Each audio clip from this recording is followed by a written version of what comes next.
នេះអានថាស៊ីស៊ីហ្វូបកថាកូនប្រសាស្រីស៊ីហ្វូស៊ីហ្វូស៊ីហ្វូស៊ីហ្វូកូនប្រសាស្រី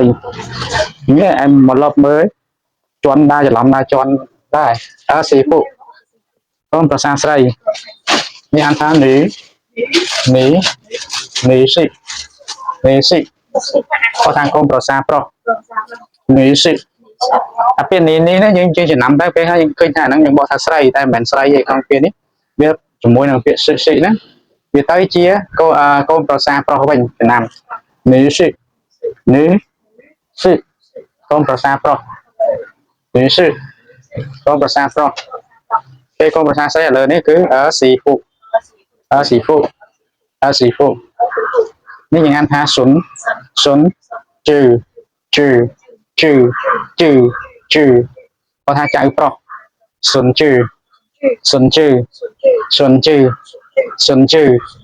ចៅប្រុសវាតែស៊ុនហ្នឹងមិនគាត់ថាចៅនេះថាស៊ុននេះ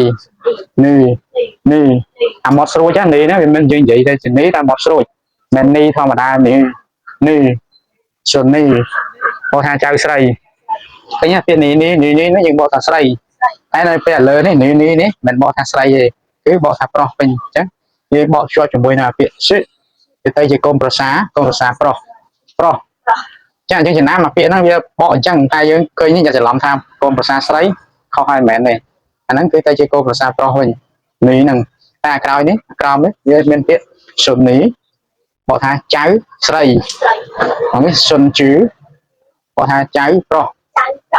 ចឹងប្រុសថាចំណាំស៊ុនជឺបកចៅប្រុសស៊ុននេះបកថាចៅស្រីនេះយើងអានថាជា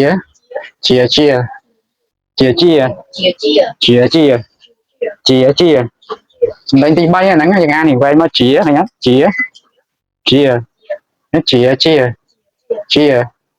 បងស្រីជា